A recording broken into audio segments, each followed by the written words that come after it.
Embozi ya mwana muwala Phoebe teggwa matendo. Buli dakiika Phoebe ayina ekipya kyaleeta mu bantu era nga inspiringa nnyo abakozi bangi nnyo naddala abaana abali e Bulaaya. Wabula wano omanyi waliwo abagenda okuva baŋŋambe naye ggwe buli kanaku emboozi zo zibeera ku Phoebe. Lwaki oyogera nnyo ku Phoebe? Toyinayo bantu balaba osobola kwogerako. Nkimanyi era bangi muli eyo ekintu ekyo mukyebuuza, naye nga nze Sheila Adita munnange nze Eva ewali ekintu ekisobola okuinspiringa omuntu yenna, ekintu ekisobola okumotivatinga omuntu yenna, munnanga awo sivaawo, nsimbirawo ddala ekkuuli nentuulawo nensulawo nembeerawo, wekiba kyetaagisa kumerako muddo nga ndi awo wokka munnange ndi wakubeererawo ddala, kubanga nkimanyi bye neetaaga nja bisangaawo, ate nkimanyi n'omuntu omulala bye yeetaaga asobola obbisangaawo. Kati saagala munjajinge oba munnenye, njagala mutambule wamu nange, mubeere nga mutambulira ku kkubo lyerimu nange, osanga munange nange byenjiga osobola okubiyiga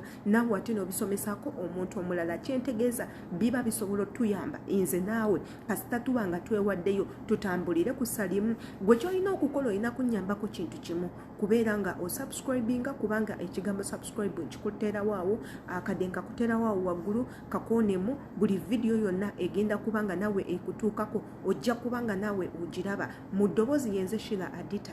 Abandaba mbagala nnyo okuva mu bifo ebyenjawulo, omuli Saudi Arabia, omuli Qatar, omuli Jordan, omuli Oman, omuli Dubai, omuli Uganda, Kenya, Tanzania. Mwena mbagala nnyo abali e London, mwebale nnyo kubanga mundaba, nammwe abali e Kampala mbagala kuba eyo gye nsinziira. Munnange nange ndi muna Uganda nga mmwe, wabula nga mpangaalira eno mu Saudi Arabia. Mukijjukire tugenda mu winter eri mmwe mwena abali ene Saudi Arabia, ate nga n'okutandika yatandise. Mbasaba mubeere nga mwekuumira mu bbugumu, muleme kubanga mulwala. Winter eno erina side effect bwoba tomanyi engeri yajja eziyizaamu kubanga tekuyingira, esobola okukosa amawuggwe. Tugenda kubanga twogera ku mwana muwala Phoebe. Phoebe yakyusizza omulimu akola ku Bukedde TV, yaweereddwa omulimu ku Bukedde TV ng'alina programu gy'akola yekko yenga ye programu ey'abantu, abaana abawala, abaana abato n'ebirala. Luli tukijjukire nti alabika abadde ku sipaaka, bwe mbadde mbiwulira abadde akola ku sipaaka ng'alina programu gy'ali mu kukolako, programu nga y'abaana bato ba TikTok nga ffe n'ebintu ebirala. Programu ze zibadde nnungi nnyo era nga bankuba kye babadde bazaagala ng'era bamuwagira, buli wamu bamuwagira. Nze nga nze Sheila Adita, I'm so inspired by Phoebe kubanga ekintu kyakola enkyagala. How many of you abalina ekirooto ky'okugendako ku TV just n'okusalawo obusazi bwoti nga temunnakifuna muli bangi? How many of you abaagala just okutuukako ku TV studios just olabe studio efaanana etya? Bangi nnyo. How many of you abaagala okulabibwa abantu ab'enjawulo nga gw'oli okwo, abantu nga bakulaba? Muli bangi nnyo. How many of you abaagala okubeera nga nammwe tuboogerako nga gw'oyagala abantu bakwogereko, bakunyumyeko ku birungi by'okoze, okozeewo ki, bla bla bla? Muli bangi nammwe, ate nga nkimanyi buli muntu kye yeetaaga, buli muntu ayagala okubeera noticed. So kati omu ku ffe bw'aba nga atusooseeyo, ekyo nno kikubira ekkubo nti munnange Phoebe ajjakira ku makya agambe oyo Adita nkuba kyeyo, katuyite Adita ku TV tulabe sayidi ye alowooza ki.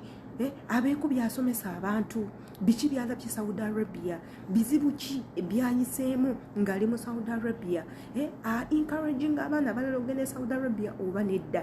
Ebyo byonna kati information gye mbambawa essaawa eyo mubaamu agenda ogifunamu. So nange ndaba yeeyo ekimu ku birungi bye tugenda okuba nga tufuna mu Phoebe, kubanga nkuba kyeyo munnaffe amanye ebizibu byaffe, amanye ebitukwatako. Bw'aba akuyise aba akuwadde kyaso ey'okubanga ojjayo ebyo ebiruma gwe, ebibadde bikuluma, ebigenda oluma abantu abalala, okusomesa abantu abalala, okuzibula abantu abalala amaaso balabe ebyo bye babadde tebannaba kulaba. Nze nsimba mbagamba nti osobola okulaba ekintu yadde nga tokirabyeko na liiso, wabula n'okiraba mu bwongo n'ogamba according ku bigambo Adita byayogedde, n'otandika okulaba kiki embadde njogedde yadde nga tokitunuddeeko liiso.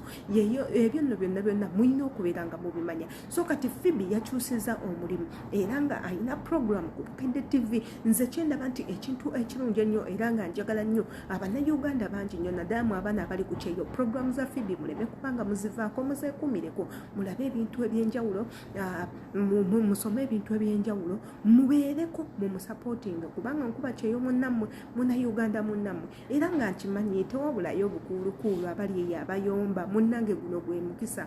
Nze nakkiriza nti abantu babeereyo ne babeera n'emikisa era nenzikiriza nti Katonda asobola okugabirira.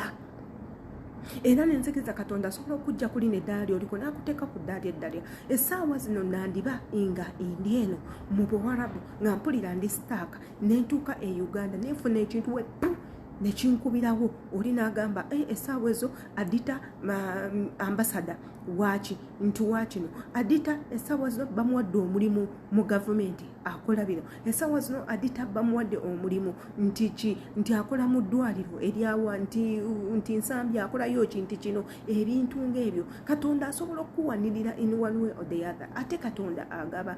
Kati olugendo lwa Phoebe lwali lwakusooka kujja Bulaaya kuyiga mbeera. Nze ne Bulaaya mbagamba ng'oggyeko ssente tujja kuyiga mbeera.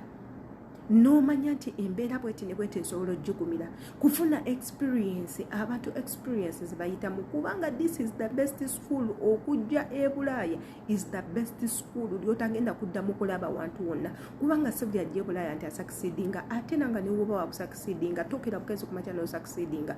You have to pass through a lot and a lot, trust me. Ebintu bingi nnyo by'olina okuyitamu nga bingi nnyo okutuuka ku gwe ky'oyagala. Abantu bakola ebintu bingi nnyo okusucceedinga yadde ng'ali Bulaaya. So muganda waffe Phoebe yaweereddwa omulimu. Kyensaba mwena mugende mubeere nga mumusupportinga mubeereyoko ku programs ze. Wabula nga ate njagala okumanya naawe olowooza ki mu comment section ku video eno gye nkoze. Nkusaba okomentinge nga teweekubidde teweerabira linnaalyo na kifo gy'owangaalira gy'oli mu kulabira videos n'eno. Mbaagala nnyo.